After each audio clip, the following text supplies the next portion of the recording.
Et donc, comme à notre habitude, donc déjà très heureux de vous retrouver, comme tous les jeudis soirs. Comme à notre habitude, nous dédions notre étude à la protection de nos soldats qui combattent actuellement à Gaza, dans la frontière du Liban, à la frontière du Liban et dans tout Israël. Également pour la guérison de tous les blessés, militaires et civils, et pour le retour des otages, Bezrat Hashem, et Briout, Agouf et Anefesh, Bezrat Hashem. Tov, nous reprenons notre cours. Avant de commencer, beaucoup m'ont posé la question par rapport aux sources, aux livres. Alors, j'en avais parlé rapidement lors de mon premier cours. Je vous ai fait une petite liste. On va commencer par ça. Et après, nous reprenons nos sources. OK. Alors, si vous pouvez couper les micros, merci. Donc, c'est une liste non exhaustive des sources qui parlent des lettres. Donc, nous avons le Sefer Yetzira, comme je vous ai expliqué, qu'on attribue à Abraham Avinu, Sefer Abahir, qu'on attribue au sage de la Mishnah Rabbi Nehuna ben Akana. Le Midrash Haotiot de Rabbi Akiva, c'est un Midrash qu'a écrit Rabbi Akiva spécifiquement sur les lettres. Ensuite, j'écris Midrashim, Talmud, Zohar, c'est-à-dire qu'il y a des sources éparpillées dans différents Midrashim, dans différents traités du Talmud et dans différents livres du Zohar. Il y a un livre plus moderne, qui a une centaine d'années, c'est Resh Milin, c'est du Rav Kook. Alors, l'avantage de ce livre-là, contrairement à tous les autres, c'est qu'il est structuré. C'est-à-dire Aleph, Bet, Gimel, Dalet, etc. Il fait toutes les lettres. Il fait même les Nekudot, le nom de toutes les Nekudot selon la Kabbalah, le nom des Tahamé Amikra, des cantillations selon la Kabbalah. Et j'ai mis livres de Kabbalah divers parce qu'il y a d'autres sources qui sont beaucoup moins connues. Par exemple, le Rav Rabbi Abraham Aboulafia, sage de Saragossa, qui est né à Saragosse au XIIIe siècle, un grand kabbaliste du Moyen Âge. Voilà, il y a des sages plus contemporains, etc. Mais voilà. Toutes ces sources-là, un, tout est en hébreu. Deux, c'est très, très, très, très, très compliqué. Ça veut dire pour les personnes qui parlent très bien hébreu et qui ont quelques années d'études de Torah et en Iglé et en Kabbalah, plusieurs années, ce sont des sources extrêmement complexes, d'accord, à aborder. Voilà, je vous donne la liste, mais c'est pas pour vous conseiller de les étudier, c'est juste pour que vous les connaissiez. D'accord? C'est très très difficile d'accès. Ces sources-là sont très difficiles d'accès. Je voulais vous donner encore deux sources. La première, c'est un livre que j'utilise. Alors ça, vous vous souvenez, on est en train ici de faire l'introduction sur le secret des lettres. Ensuite, on va parler de chaque lettre. Donc notre étude, elle est pour l'instant théorique. C'est-à-dire on apprend l'essence des lettres, l'essence de chaque lettre. Et ensuite, on consacrera quelques cours à aussi comment se connecter à ces lettres-là, comment appliquer ces lettres-là dans nos vies. Un des moyens, c'est la méditation, c'est-à-dire la méditation de, par des respirations, une visualisation des lettres et une visualisation de combinaisons de lettres. D'accord? Pour ça, il y a un livre extraordinaire que j'utilise vraiment pratiquement au quotidien. C'est un livre du Rav Yoel, qui s'appelle Rav Shemot. D'accord? Rav Shemot du Rav Yoel. Alors, c'est pas parce que c'est le Rav Yoel, je vous conseille, mais parce que vraiment, c'est un livre que j'étudie et que j'utilise vraiment pratiquement au quotidien, qui s'appelle Rav Shemot. Et ce livre-là est très intéressant. Le Rav, dans l'introduction, explique qu'il y a trois versets dans la paracha de Béchalach, la paracha de l'ouverture de la mer Rouge. Et dans ces trois versets-là, ressortent des combinaisons de lettres qui forment des noms divins. Et ça forme ce tableau-là. 72 combinaisons de noms divins. Et le Rav, dans ce livre-là, il passe nom par nom et il explique les spécificités du nom. Je vous donne un exemple. Par exemple, cette combinaison-là, d'accord? Il donne le titre, d'accord? Quel est le potentiel, l'énergie de ce nom-là. Ensuite, il explique, d'accord? Tout est en hébreu, évidemment. Alors, les personnes qui parlent bien hébreu et qui ont fait, par exemple, l'année dernière, l'introduction à la Kabbalah du Rav Yoel, peuvent tout à fait comprendre ce livre-là. Il y aura certains passages un peu complexes, mais 80 à 90%, vous allez comprendre. Et à la fin, vous voyez ce que fait le Rav. Il a mis, vous voyez, cette combinaison de lettres avec deux arrière-plans. L'arrière-plan, le blanc de la lettre, le blanc des lettres, et ensuite, là, le classique, le noir de la lettre. D'accord?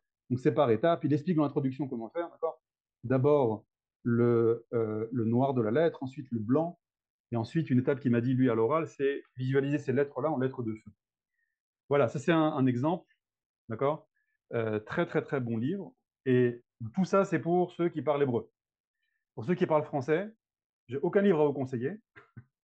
J'ai à vous conseiller d'apprendre l'hébreu déjà, ça c'est très important.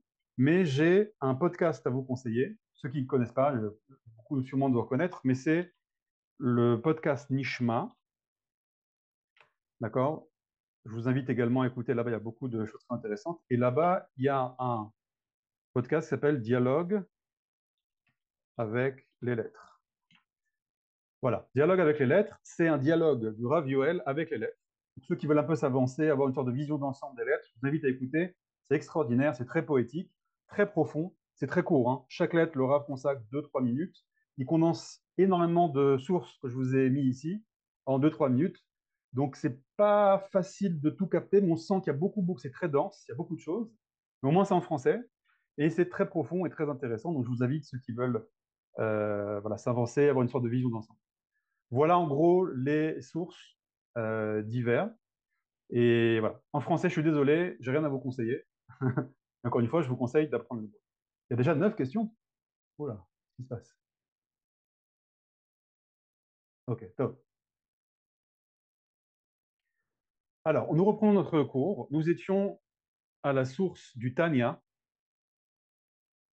Sha'ar HaYichud VaEmuna, au chapitre. Alors, je vous rappelle ce qu'on a étudié en 1 minute. Nous avons étudié que les lettres sont les briques de base de toute la création.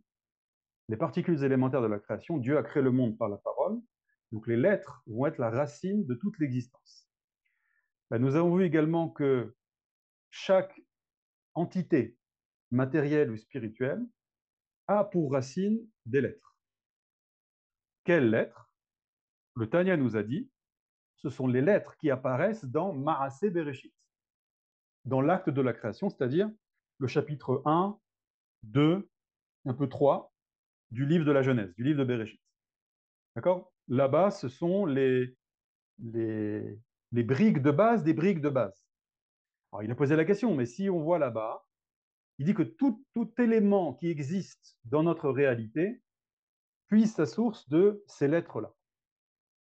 Alors, il dit, mais il y a un problème, c'est qu'il y a plein de mots qui n'apparaissent pas là-bas. Le mot pierre, even, aleph, bet, nun, n'apparaît pas dans Maaseh Bereshit.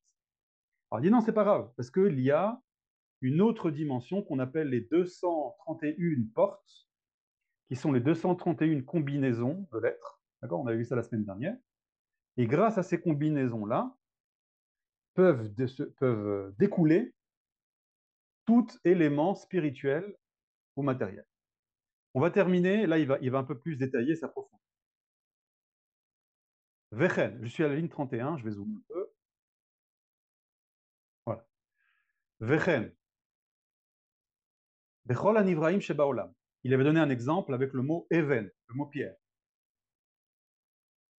Le Rav précise, il a dit, je t'ai donné un exemple avec le mot pierre, mais c'est valable pour toutes les créatures du monde. Hashemot shenikraim bahem Bishon HaKodesh, les noms par lesquels ces créatures sont appelées. Quand je dis créature, ça peut être un ange, ça peut être un minéral, ça peut être n'importe quoi, toute chose créée. Donc le nom de ces éléments créés, en hébreu, Belashon HaKodesh, hen otiot adibur, hamishtal shelot mimadrega le madrega, mi asara ma'amarot shebatora. Ce sont les lettres de la parole divine qui découlent étape après étape, phase après phase, j'allais dire filtre après filtre, des 10 paroles de l'acte de la création. Ah d'ailleurs, excusez-moi, ce n'est pas le chapitre 1 de 3, c'est que le chapitre 1, il parle des 10 paroles. D'accord? Les 10 fois où il y a marqué Vayomer dans le chapitre 1 de Bereshit. Donc ces 10 paroles-là, d'accord, vraiment le chapitre 1 de Bereshit, de ces lettres-là vont découler les noms de tous les éléments qui existent. Al-yedé hilufim vitmurot haotiyot, par les permutations et les combinaisons de lettres, Beresh Lamed Aleph Shearim, par cette dimension qu'on appelle les 231 portes, Ad Shemagiyot, jusqu'à que ces combinaisons arrivent, ou Mitlapshot, et s'habillent, Beoto Nivra, dans cette créature, les Ahayoto, pour le faire vivre. Les filles, chez En Prate Hanivraim Yecholim Lekabel Hayutam, Miasara Ma'amarot Atzmam Shebato. Ah, c'est très important. Il dit, attends, je ne comprends pas. Tu as un certain nombre de lettres dans le premier chapitre de Bereshit, l'acte de la création. Et il dit, de ces lettres-là vont être les éléments de base d'une dimension qu'on appelle les 231 portes. Et ces 231 portes sont vraiment des portes qui vont ouvrir à une autre dimension de combinaison, puis à une autre dimension, puis à une autre dimension, d'accord? Des sortes d'habits, comme des poupées russes, d'accord? Qui s'emboîtent, qui s'emboîtent, qui s'emboîtent, qui s'emboîtent, qui s'emboîtent, jusqu'à atteindre le mot shulchan. Shulchan, c'est une table en hébreu, d'accord? Jusqu'à atteindre le mot even. Et là, il explique, alors c'est très profond ça, hein, quand vous étudiez les livres du Harizal, etc., c'est très, très, très détaillé ce qu'il explique. Là, il a dit ça en une ligne. Il dit parce qu'en fait, l'énergie des lettres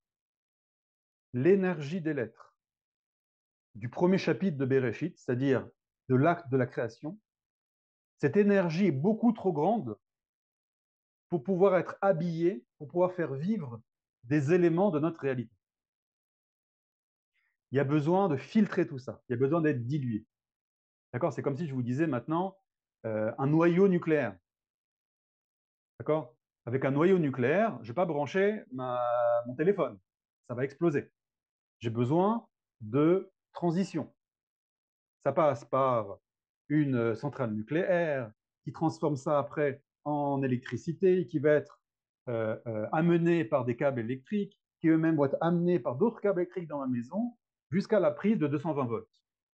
Donc la prise de 220 volts, sa source, c'est le noyau nucléaire de la centrale nucléaire. D'accord? Mais je ne peux pas brancher mon portable sur la centrale nucléaire, je dois le brancher sur la prise de 220 volts. Et bien là, c'est exactement pareil.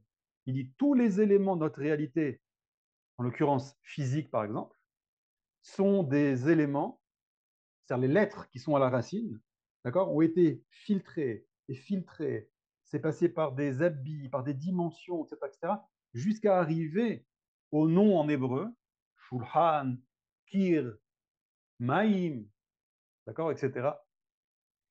Et, et cette énergie originelle va être diluée jusqu'à avoir une étincelle divine qui va donner la vie à cet élément-là, à cet élément-là. Est-ce que c'est clair ce que j'ai dit? Je fais des petites pauses parce qu'on m'a dit comme c'est très dense, je ne veux pas aller trop vite, d'accord? Vous n'hésitez pas, d'accord, si vous avez des questions, d'accord? Je sais que c'est des choses qui sont très profondes, on va doucement, doucement. S'il y a des choses qui ne sont pas claires, vous me dites, je reviens. C'est clair pour tout le monde? Je peux avancer? Ok. J'en suis ici, ligne 35. Chez Ahayut, la vitalité, Hanimshach Mehen, qui découle d'elle, c'est-à-dire des lettres de l'acte de la création. Mais Natsman Gadol Meod, Miprenat Anivraim, sont trop grands, sont très grands par rapport aux créatures pratim, individuelles. Ve'en koach ba'em lekabel ahayut. Il n'y a pas de force, on n'a pas le réceptacle pour recevoir directement, d'être connecté à ces lettres-là d'origine.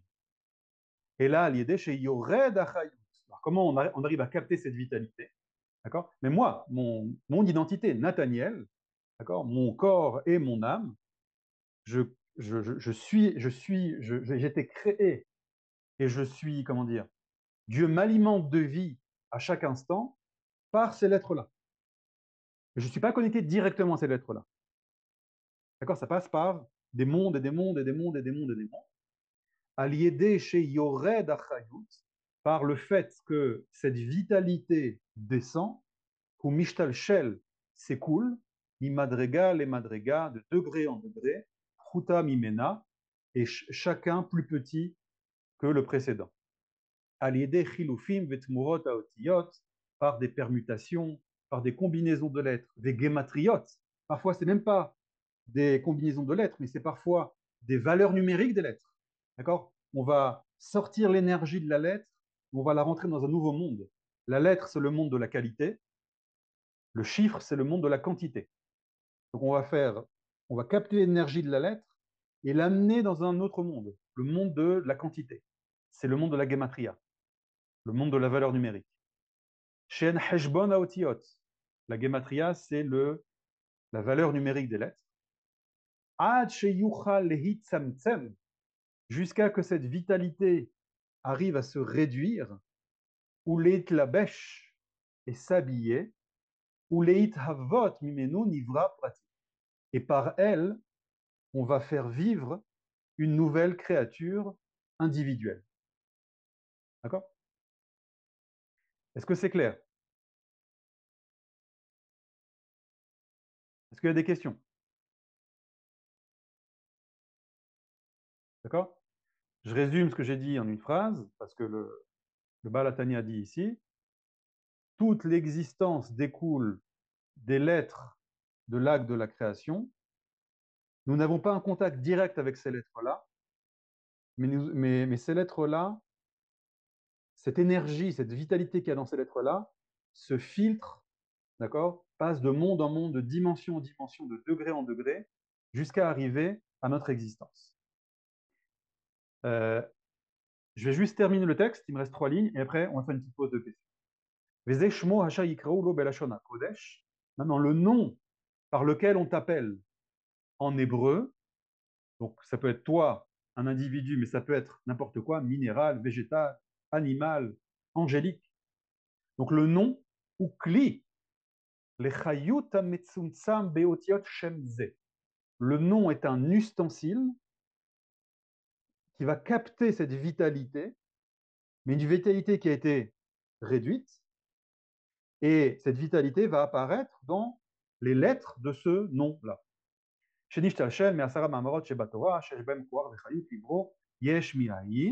Donc, là, il amène un élément nouveau. Il dit que ces lettres qui apparaissent dans l'acte de la création, elles ont une force et une vitalité spéciale. Elles peuvent créer ex nihilo. D'accord? Vous connaissez la formule de, je crois que c'est Lavoisier. Rien ne se crée, rien ne se perd, tout se transforme.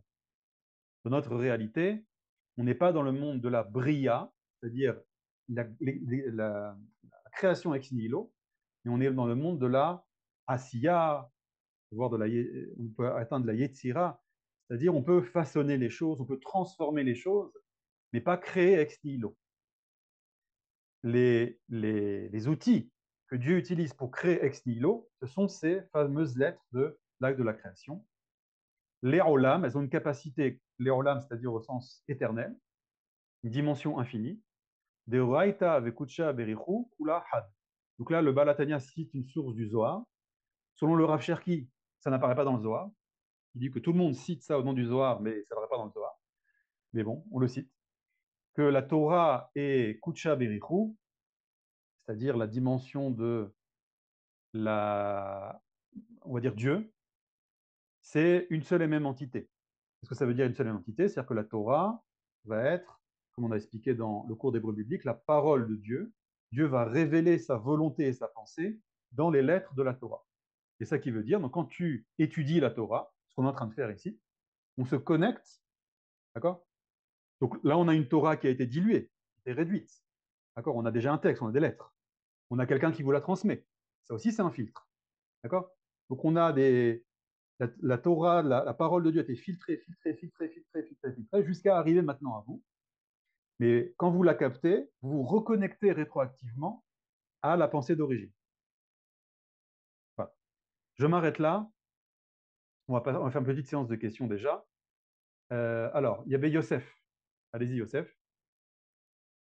J'ai écrit d'ailleurs, euh, vous avez dit que on ne prend pas l'énergie directe des lettres, il y a une filtration. Et comment ça se passe au Lamaba? Est-ce qu'on va prendre l'énergie directe des lettres ou bien on va devenir nos lettres? Disons que des lettres que nous avons Ok, composées. très bonne question. Alors, les lettres, on va voir une source du Rav Kook dans l'île de Horoth. qui dit que notre âme, également notre neshama, est composée de lettres. Donc vous avez raison, dans la dimension du Olam Haba, on espère pouvoir atteindre cette dimension de neshama. Mais comme je vous ai expliqué, nos lettres de notre neshama, ce ne sont pas encore les lettres de l'acte de la création. Notre neshama, puisqu'elle a été créée, d'accord, elle passe par également des filtres. Donc même quand on vit notre neshama, même quand on est kadosh, d'accord, euh, ce n'est pas la connexion directe avec cette lettre-là, mais toujours pas. Mais vous avez raison qu'au Olam Haba, il y a cette dimension. On a ensuite Eliaou, Elbaz. Bonsoir, Nathaniel. Bonsoir. J'ai deux questions à vous poser. C'est au niveau des paroles, il y a des sons. Donc, comment ces sons se transforment en lettres? Ça, c'est la première question. Et la deuxième question, c'est par exemple l'eau qui veut former. Est-ce qu'il va prendre les lettres de Maïm, il va les permuter? C'est ça que j'arrive pas à C'est voir, ça, cette permutation. c'est ça. Ça veut dire que l'eau qu'on dit Maïm, Hmm. d'accord? L'eau terrestre, vous parlez?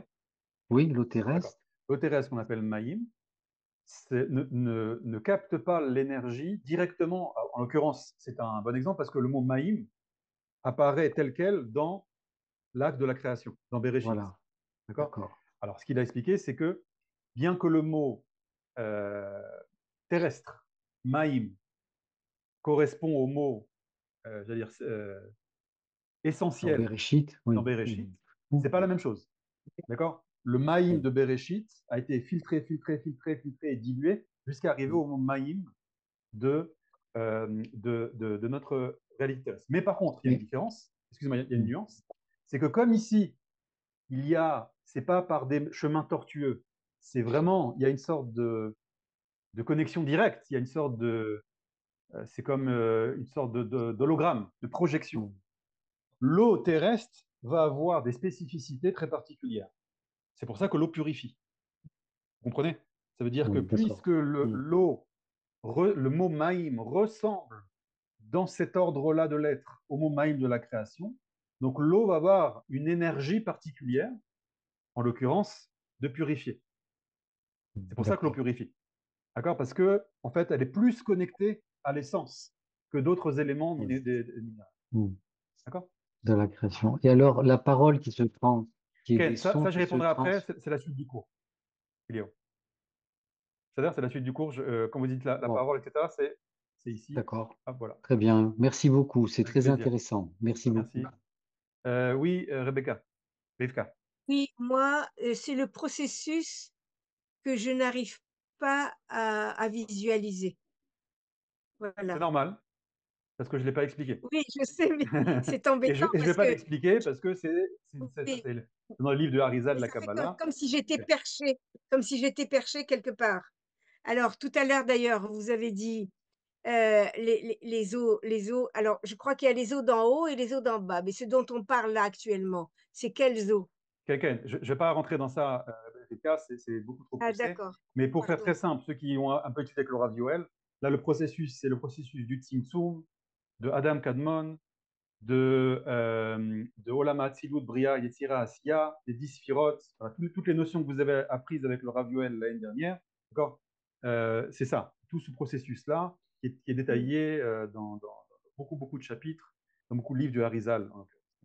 Oui, Richard, allez-y. Oui, j'ai un problème de compréhension par rapport à ex nihilo. Bon, ex nihilo, je comprends que c'est à partir de rien. OK? Si c'est à partir de rien, on peut dire que c'est spontané, sans l'intervention d'un intervenant. Mais si Dieu intervient au travers de différents filtres, de différentes énergies comme les lettres, c'est plus ex nihilo. Ken, c'est une très bonne question. En réalité, la première création de Dieu, c'est le néant. Le néant est une création de Dieu. C'est ce qu'on appelle le Sod HaTzimtzum, le secret de la rétractation, d'accord? Que Donc, Dieu. il y a rien Oui. qui est créé ex nihilo. Excuse-moi de te couper. Si, ça veut dire que la première création, c'est le nihilo, c'est le néant. Oui, mais il a été créé par qui Il le a été créé nihilo? par Dieu. Donc, c'est pas ex nihilo alors. Alors, c'est ex nihilo ex, tu as raison.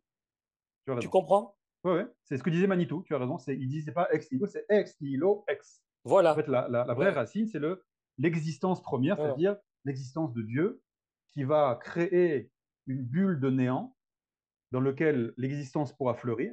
une existence autre que lui. Et dans cette bulle de néant, il va insuffler un cave, d'accord, une droite, un axe de vie, d'accord, dans lequel il va faire fleurir la vie. Mais ça, c'est encore une fois, là, c'est le Faire cours du fleurir Rav quoi? Yoel, c'est La le cours vie. du Rav Yoel du mardi soir. Il fait le cours sur ça, d'accord, en hébreu. Il est exactement dans ces sujets-là. Merci. Claire, allez-y. Oui, si le réceptacle conditionne la captation de la vitalité, il n'est pas possible de changer de nom. Il n'est pas possible de changer de nom. Pourquoi vous dites ça? Mais parce que si par exemple, bon, je m'appelle Claude Claire, j'ai reçu à la naissance, compte tenu de ce que je suis matériellement, la vitalité qui correspond à Claude Claire. J'ai compris. Ok. Non, mais vous avez aussi un nom hébreu. Non. Non, c'est pas une question. Ah, Vous avez aussi un nom hébreu, qu'il a ouais. été dévoilé ou pas, il peut être caché, mais vous avez aussi un nom hébreu. D'accord? Ce qu'il dit ici, c'est une bonne question. En fait, quand il dit tous les éléments de la création ont un nom hébreu, même les membres des nations qui ne sont pas juifs, qui n'ont pas reçu de nom hébreu, etc., il y a aussi un nom hébreu. Donc, ça, j'avais expliqué, ceux qui n'ont pas de prénom hébreu, juifs ou membres des nations, d'accord? Donc, soit le prénom français, anglais, peu importe, d'accord, et a une consonance ressemblant à un mot hébreu. J'ai dit Jacques, Jackie, Yaakov, d'accord, des choses faciles comme ça. Ou première possibilité. Deuxième possibilité, c'est traduire le nom français en lettres, transcrire le nom français en lettres hébraïques. D'accord? Non, C'est les deux mais, possibilités. Oui. oui, mais ça ne répond pas à la question, excusez-moi, parce que, par exemple, vous avez un prénom hébreu, Nathaniel, oui. Vous ne pouvez pas vous appeler Bruno. Vous ne pouvez Non, pas décider ni Jean-Pierre. ni Jean-Pierre, non. Okay. Non, parce que, enfin, ou même David, Mais peu vous non importe. plus. Vous ne pouvez pas vous appeler autre que votre prénom hébreu.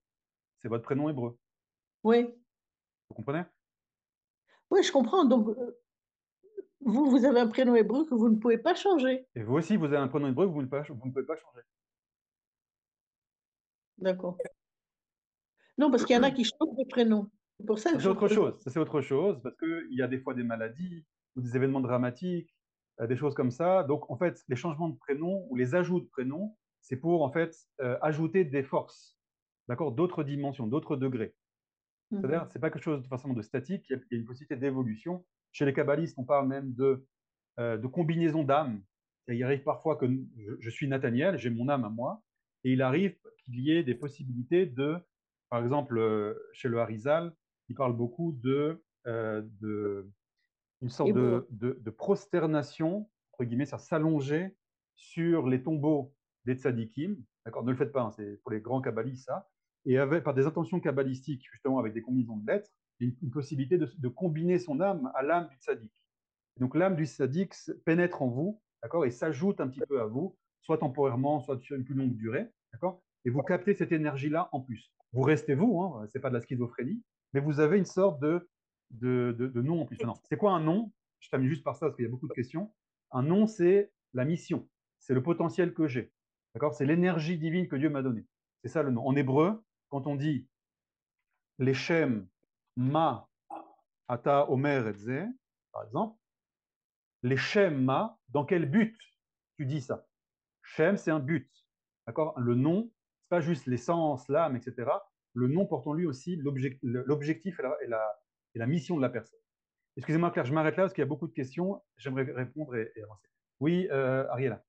Shalom Rav. Shalom, shalom. Il y a un aspect de la lettre qui m'intéresse plus que les autres, plus que le son et que le nombre, c'est la forme.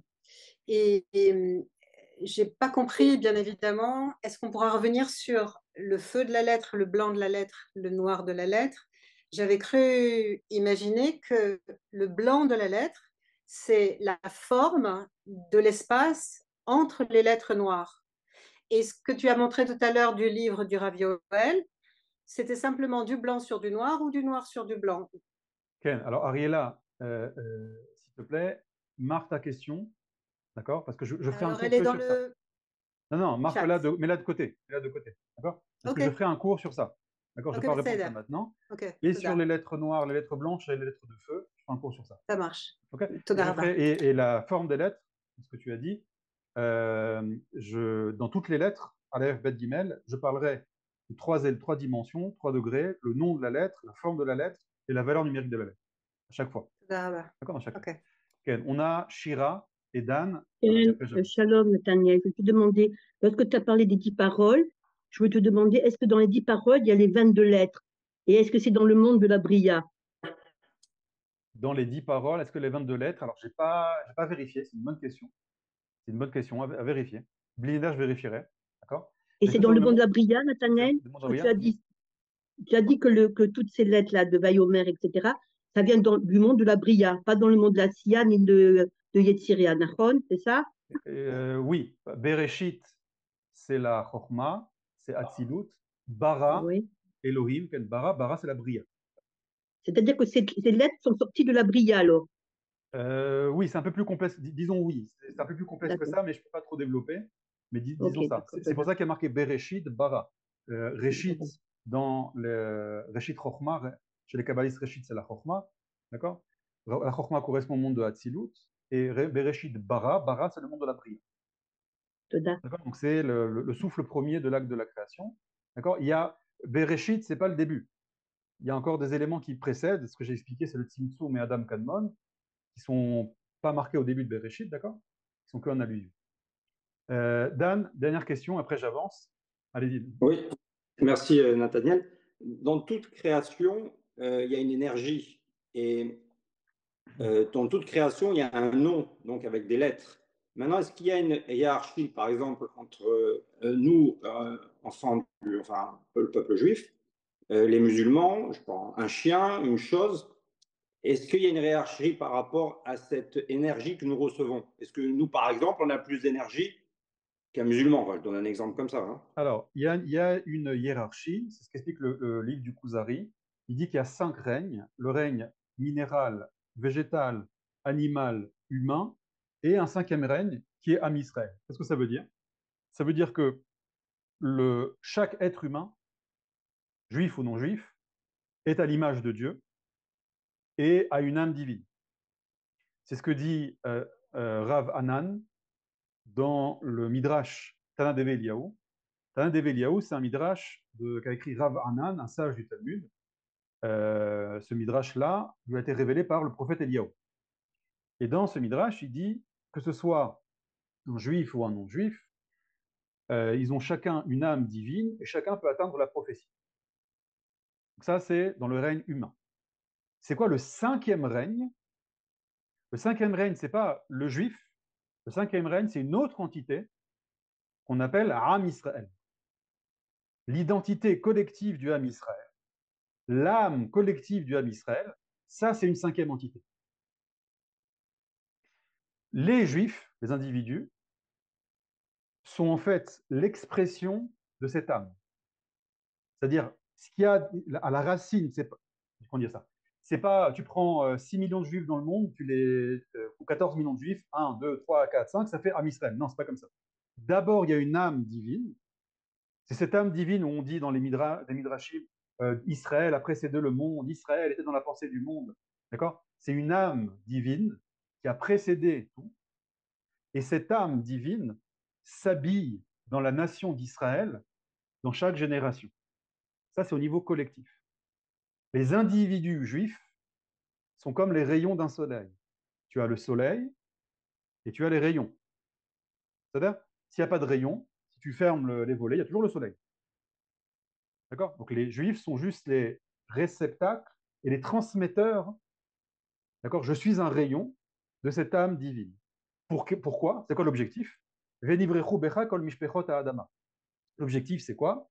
Comme j'ai expliqué dans le cours sur l'hébreu biblique, c'est que l'humanité à l'origine, j'ai rappelé là-bas que le peuple d'Israël n'a pas été créé au début de la création.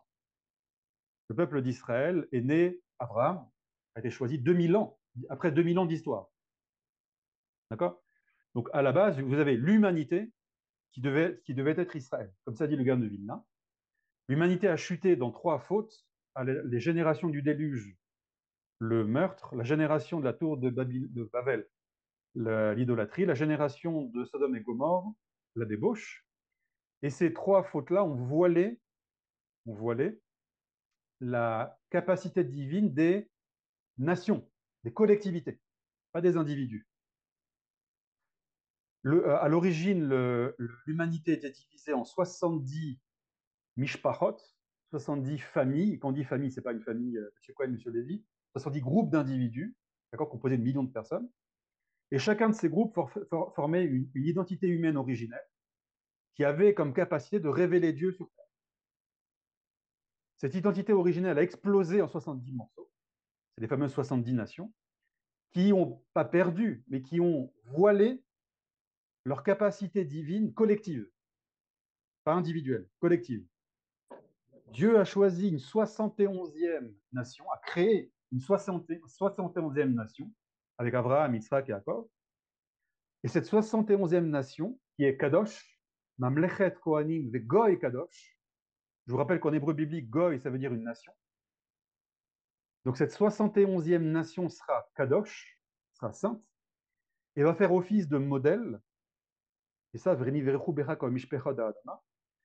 modèle pour ramener des capacités divines, l'âme divine, chez les 70 nations du monde. Et donc on aura, dans le 5e règne, pour l'instant, il n'y a que l'âme du peuple d'Israël, et viendra un temps où on aura 71 âmes au 5e degré. C'est clair, Dan? Oui, merci. Donc nous, on a un rôle de modèle, mais est-ce que ce modèle, est-ce qu'on peut dévier de ce modèle? Tu peux dévier. Ça s'appelle être non, l'âme Israël. L'âme Israël. Le peuple, en tant que peuple, en tant que peuple, tu parles en tant qu'individu? Oui, non, en tant que peuple. En tant que peuple, il y a eu 3 exils, hein, quand même. D'accord, c'est parce qu'on a dévié de la parole divine. De notre mission originelle. De notre mission. Non, et ça peut encore arriver alors? Non. Cette dernière Géoula est la dernière. Et elle est éternelle. Quelqu'un m'a posé la question cette semaine. Je lui ai dit, je t'enverrai les sources. Je lui ai envoyé toutes les sources qui prouvent que cette dernière Géoula est éternelle. Et il m'a dit, ouais, mais c'est marqué en hébreu. Je dis, oui, j'ai pas les sources en français, j'ai les sources en hébreu. Il dit, va apprendre l'hébreu et après tu verras pourquoi cette Géoula est éternelle. Okay. Amen. Amen, merci. Donc, je vais lire dans le chat s'il y a des questions. Alors, on parle du blanc des lettres. Ariela, ça l'a dit. Raphaël pose la question, quelles sont les différences entre les lettres originelles et celles qu'on lit sur le papier? Alors, les lettres originelles, on peut dire c'est un peu comme des lettres de feu, c'est-à-dire des lettres avec l'énergie originelle. Et les lettres sur le papier, c'est ces fameuses lettres noires. Mais ce sera plus clair quand je ferai le cours sur lettres noires, lettres blanches, lettres de feu. Youssef il a posé la question. Pourtant, on voit que dans certains moments au cours de la vie, on change de prénom, dit Rava. Encore une fois, ça, je pense avoir expliqué aussi. Et okay. Excusez-moi pour ceux qui ont encore levé la main, je vais m'arrêter là. D'accord, Thierry et Youssef, je vais avancer un petit peu. S'il vous plaît, marquez votre question. D'accord. Et si soit il y a du temps à la fin du cours, soit la semaine prochaine, d'accord, n'hésitez pas, on peut aussi, ou soit par mail, d'accord, poser votre question. Okay, j'aimerais avancer, des choses très bien. Tov, ça on a parlé. Ok, j'aimerais maintenant m'approfondir. On a expliqué que la lettre est un canal. D'ailleurs, en hébreu, en araméen, je vous ferai aussi un cours sur l'araméen. Déjà en hébreu. En hébreu, une lettre se dit hot. D'accord? Si on prend l'équivalent en araméen, ceux qui connaissent la Gemara, até, atou, etc., cette combinaison de lettres en hébreu, en araméen, signifie venir. Donc l'araméen révèle quelque chose de caché dans la lettre. C'est qu'une lettre est en fait un canal. Un canal qui amène des éléments à nous. Qu'est-ce que ça amène? Ce qu'on a étudié dans la source précédente. D'accord? Amène ces fameuses énergies originelles à travers tous ces filtres. J'aimerais maintenant m'approfondir sur le mot hot. Si on prend maintenant Le processus, c'était, je ne sais plus qui m'a posé la question, sur Eliaou, je crois, sur voilà, le processus. Une lettre, donc là, je ne parle pas des lettres spirituelles, etc. Je parle moi, là, je suis en train de parler. Parcours, les lettres que j'utilise maintenant ont parcouru un très, très, très, très long chemin. Ça commence d'abord par une pensée et une volonté. Vous allez voir pourquoi je l'ai mis au même étage. Si vous pouvez juste couper les micros, s'il vous plaît. Couper les micros, j'entends des bruits parasites. Ça commence par une volonté, on va dire. Ensuite, dans une pensée. Et ensuite, ça va rentrer. Si vous pouvez couper les micros. Si vous pouvez. Et ensuite, cette pensée et volonté va rentrer dans le monde du regesh. D'accord? Ça veut dire que je veux, dans mon intériorité, quelque chose, exprimer une idée. Cette idée va se façonner dans mon esprit. Et maintenant, ça doit arriver à un désir du monde du nefesh, pas du monde de la neshama. La volonté, c'est dans la neshama, c'est-à-dire le degré essentiel qu'il y a chez moi. Le regesh, les midot et le cœur, c'est dans ma sensibilité dévoilée. Là, c'est la volonté, là, c'est le désir. D'accord? La volonté est plus puissante, plus originelle que le désir. Donc, ça rentre dans le monde de je veux. Attention, en français, en hébreu, il y a deux mots. Il y a ratson et il y a chafetz. D'accord? Ce n'est pas la même chose. Ratson, c'est la volonté d'âme. Chafetz, c'est la volonté consciente. Quand je dis je veux manger, c'est au niveau du cœur, c'est au niveau de ma conscience, au niveau de mon nefesh. D'accord? Donc d'abord, il y a une volonté profonde en moi qui est je vais donner un cours de Torah sur le secret des lettres. D'accord? Mais ça ne s'est pas exprimé comme ça.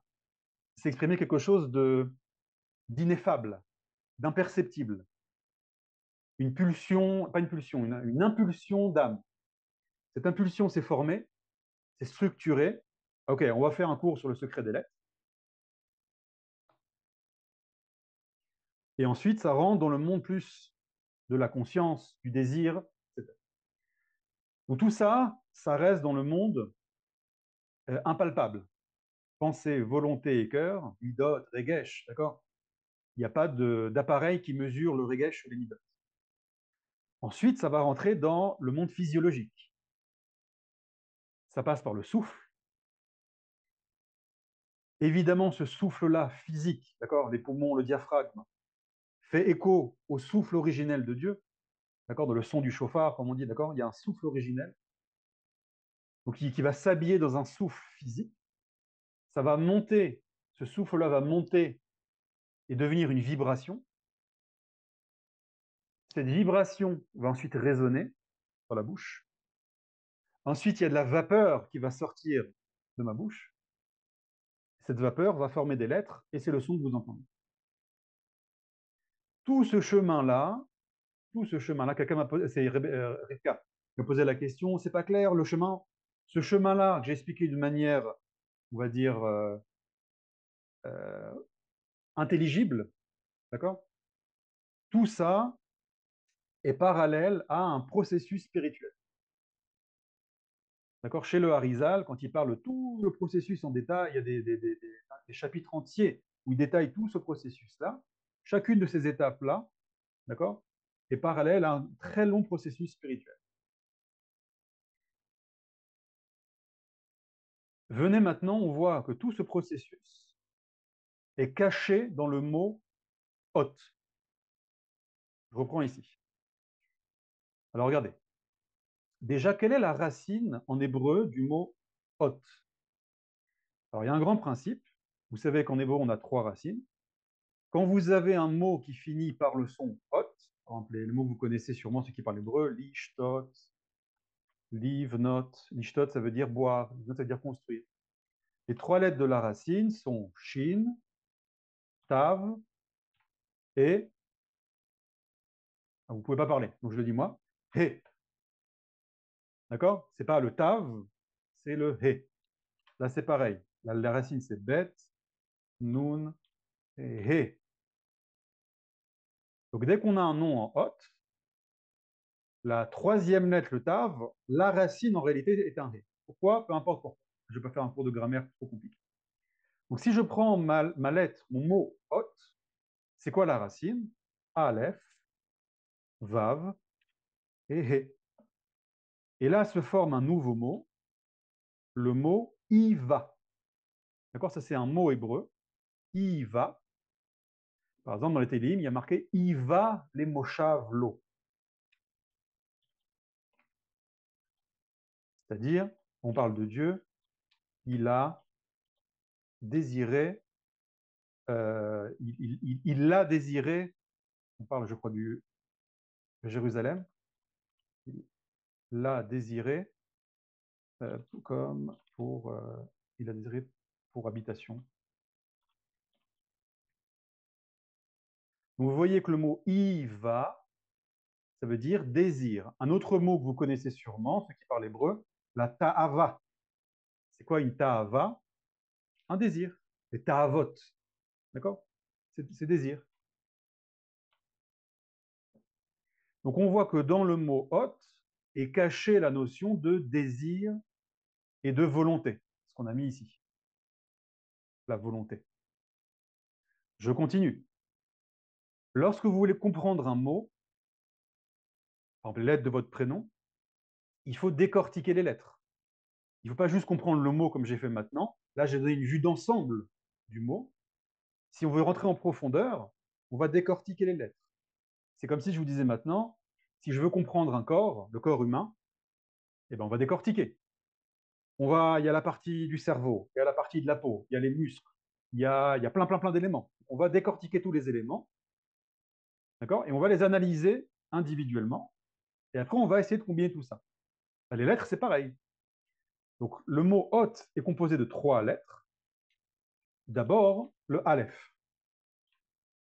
Donc, on n'a pas fait encore le cours sur le aleph, mais le aleph, évidemment, c'est la première lettre, c'est l'impulsion première des lettres, donc de la volonté. Donc, le aleph, ça correspond à l'unité originelle. C'est-à-dire que là, quand on veut former le mot hot, on commence d'abord par une lettre qui possède comme énergie l'unité, quelque chose de l'ordre de l'infini, qui n'est pas vraiment palpable. D'accord? L'unité parfaite, on n'en a aucune conscience. D'accord? Par exemple, moi, je ne suis pas un. Je suis composé de quelque chose, d'un corps et d'une âme. Mon corps est composé également de choses. Mon âme elle-même est composée de 5 degrés. Donc l'unité parfaite, elle est impalpable pour nous. Ensuite, on va combiner ça, cette lettre Aleph. On veut maintenant révéler cette unité et on veut la faire descendre maintenant. On ne veut pas que la lettre que je veux prononcer, elle reste dans mon âme. On veut la sortir, on veut la révéler, je veux faire un cours. Donc je vais la combiner avec la lettre de la connexion qui est le Vav. Le Vav, bien sûr, on fera aussi un cours sur ça. Le Vav, vous voyez, la forme. Ariela, tu parlais de la forme, voilà. Le Vav, c'est une corde. D'accord? En hébreu, Vav, en hébreu moderne, c'est un crochet. Ça va connecter par exemple, un manteau au mur. Dans le Mishkan, dans le tabernacle, un des éléments du Mishkan était des Vavim. C'est quoi des Vavim?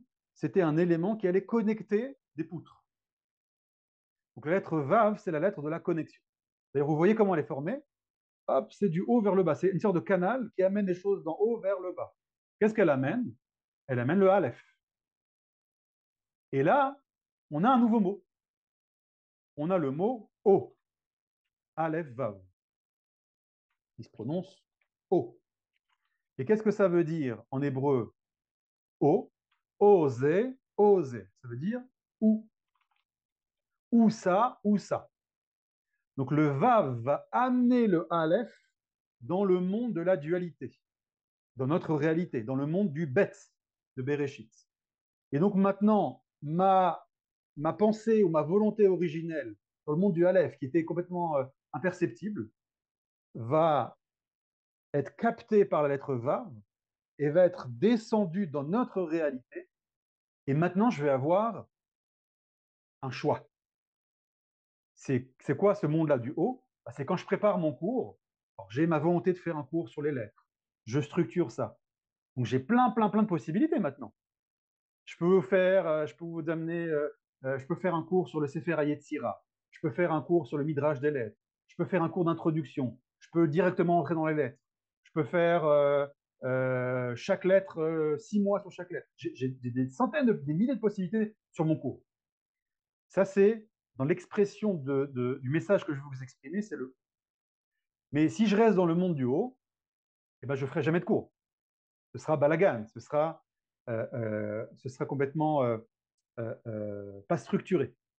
Donc, on va amener une lettre qui va clôturer tout ça et qui va donner une direction. C'est la lettre Tav. Le Tav, dernière lettre qui va clôturer l'alphabet. En hébreu, le mot Tav, d'accord? Hatvaya, d'accord? C'est une direction. Les Hatvot, c'est un synonyme de Lechaven, ceux qui connaissent. C'est direction. Donc vous voyez, j'ai une pensée volonté originelle qui va rentrer dans le monde de la dualité, qui va me donner un monde de possibilités que je dois choisir et que je vais figer maintenant, même avec de l'encre numérique. Bah, c'est mon cours. Voilà. Tout ce cours-là, écrit et l'oral, c'est tout ce cheminement de mes pensées, de ma volonté, etc., et de ma préparation de mon cours, qui donne ce cours. Et tous les messages, toutes les expressions que vous exprimez à travers les lettres, à travers votre parole, à chaque fois, ça a passé tout ce chemin-là. C'est clair? Il y a une question dans le chat. Shira, je n'ai pas compris la question, si vous voulez préciser. Ça, il reste 52. Alors, je vais avancer un petit peu dans les sources. Ce que je viens d'expliquer ici, ça se montre ça ressort dans les sources. Regardez. Vous vous souvenez, je vous avais donné des sources qui montraient que le monde a été créé par la parole, par les lettres. On a expliqué maintenant c'est quoi l'essence des lettres. Maintenant, on est en train d'expliquer que, alors, ok, mais ces lettres par lesquelles Dieu a créé le monde, qu'est-ce qu'elles ont comme énergie? Et j'ai dit dans le début de mon schéma, j'ai dit volonté, pensée. Et vous allez voir ça ressort dans toutes les sources que je vous ai mises ici, le Midrash, les livres du Harizal, Rashi, Ranban, Akenati, encore un Ranban, etc. D'accord? Je vais passer rapidement, 1 ou 2 minutes, et après je laisse encore 5 minutes de questions. Vous voyez ce que dit le Midrash ici? Shebatehila, Ratsa Hakadosh Baruchu, Livro et Haolam, Beminat Ad-Din. Au début, petite précision, quelqu'un m'a posé la question, je crois que c'était un Yosef, quoi. Je ne sais plus qui a posé la question. Lorsque vous avez des mots de temporalité, quand on parle de la création du monde, ça ne parle pas d'un temps physique. D'accord? Le temps a été créé. Donc quand on dit au début, avant, après, l'ifné, tous ces termes-là, d'accord? Kodem, l'ifné, techila, d'accord? Tout ça, ça a une signification profonde. Blieder, ce n'est pas trop mon sujet, mais je vous expliquerai peut-être un jour. J'avais trouvé la source, je voulais l'envoyer à la personne qui m'a posé la question. D'accord? Là, on est dans une dimension spirituelle, on est dans du temps spirituel. Okay? Mais je vais expliquer ça de façon simple. Sheba Tehila, Ratsa Hakadosh Baruchu Livro. C'est-à-dire qu'on voit que l'impulsion première de la création, c'est le Ratson. Dieu a voulu Livro, créer. Là, vous voyez, je crois que c'est qui m'a posé la question. Livro, c'est le monde de la Bria, justement. D'accord? Là, on parle du monde de la Bria. Et Taolam, Bemilat Hadin. D'accord? D'ailleurs, le monde de la Bria, ça correspond. J'ai ici les sphirotes. Là. Le monde de la Bria, ça correspond à la Bina. D'accord? La Bina, c'est un côté féminin. Ceux qui comprennent rien à ce que je dis, c'est pas grave. Hein? D'accord? Je referai un cours sur les sphirotes, ne vous inquiétez pas. Si c'est du charabia, il n'y a aucun problème. C'est juste des petites parenthèses pour ceux qui sont un petit peu avancés aussi. Mais je reviendrai sur les sphirotes quand on parlera des lettres. D'accord? Il y a 3 axes dans les sphirotes. L'axe de droite qui est le chesed, l'axe de gauche qui est le gvura, et l'axe du milieu qui est l'équilibre. L'axe de droite, c'est l'axe masculin. L'axe de gauche, c'est l'axe féminin. D'accord? Donc la bina appartient à l'axe de gauche, qui correspond à l'axe du din et à l'axe féminin. C'est-à-dire c'est l'axe qui va structurer. Le din, c'est la structure, c'est la mise en forme des choses. Ok, je reprends ici. Ratsa Akadosh Baruch Hu livro. Une autre petite source, je ne vais pas tout lire juste pour vous montrer. Rashi, dans Bereshit, comme le premier verset de Bereshit, commente et amène un midrash. Sheba techila ala bemachshava livroto. Là, on a le mot ratson, volonté, et là, Rashi amène pensée. C'est monter dans la pensée du créateur de créer le monde de la Bria, de créer ex nihilo, comme j'avais expliqué.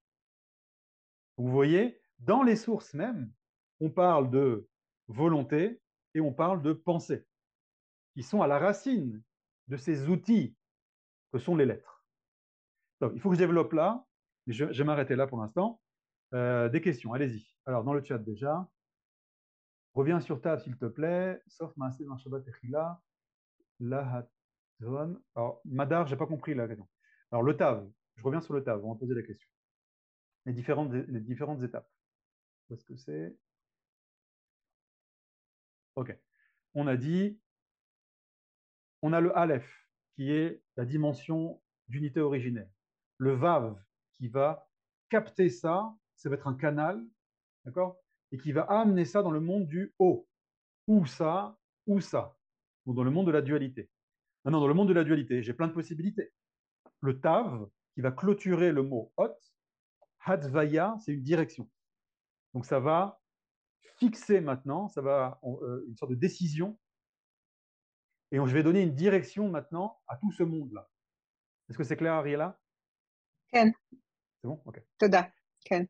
Bakasha. Youssef, allez-y. Oui, c'est sur le sujet avant. Vous avez dit que si la génération de Noach ou bien de Nimrod, ils n'avaient pas voté, donc c'était eux qui allaient devenir des Israël. Est-ce que c'est juste? C'est l'humanité entière qui devait être Israël. Et le livre du Kuzari explique, c'est en fait, on est tous des descendants de Adam, du premier homme. Oui. Adam était à l'image de Dieu. Donc, l'humanité qui sort de Adam est à l'image de Dieu. Le problème, dit le Kuzari, c'est que au fur et à mesure des générations, certains enfants vont être les fruits, d'autres vont être les écorces. C'est-à-dire certains vont être fidèles à l'identité de Adam originel, ou de Noach, de Noé, et d'autres, à cause de ces trois avérotes, ces trois fautes dont j'ai parlé, vont avoir une dimension d'écorce. D'accord? C'est quoi une écorce? C'est quoi l'écorce d'un fruit? Ça va voiler, ça va cacher le fruit. Donc ça ne veut pas dire qu'il n'y a pas de fruit. Il y a un fruit, mais il est caché. Et ça a pris 2000 ans, d'accord? Et à la fin, on va voir la lignée de Adam, de Noach, de Héver, des Hébreux, d'accord? Jusqu'à Abraham, qui va être, elle, rester fidèle à l'identité originelle. Il n'a pas perdu ça. C'est pour ça qu'il a été sélectionné, Abraham. Ce n'est pas quelque chose de nouveau. Il a juste conservé, toute cette ligne-là a conservé l'identité originelle, ce que l'humanité a perdu. Mais pourquoi Abraham? Parce que avant Abraham, c'était Ever qui avait. Exactement. Pourquoi on a choisi Abraham? Ce que j'ai lu, c'était il était un cave, mais Ever aussi, il était comme un cave. Ken, la différence, c'est que Abraham, la capacité qu'avait cette lignée-là, c'est la capacité prophétique. Ils avaient tous cette capacité prophétique. La différence, c'est que Abraham a utilisé cette capacité prophétique pour la réparation du monde. Abraham, c'est le premier hébreu qui a voulu réparer le monde. Jusqu'à Abraham, les Hébreux gardaient ce secret ou cette capacité, d'accord? Ils ne la révélaient pas au monde parce qu'ils ne pensaient pas que le monde était apte, avait l'ustensile pour capter tout ça. Je m'excuse, il est 9 h. Je veux bien continuer, mais David m'a dit de finir à l'heure. Merci beaucoup. Toutes les personnes, s'il vous plaît, à qui je n'ai pas répondu, marquez votre question sur un petit cahier, etc. Encore une fois, vous pouvez me l'envoyer par mail, soit au prochain cours la poser, avec grand plaisir. Je vous dis Shabbat Shalom. Shabbat Shalom. Les Hitraot, merci beaucoup pour votre écoute et vos questions. Shabbat Shalom. Shabbat Shalom. C'est fini. C'est fini. Bye. Bye bye.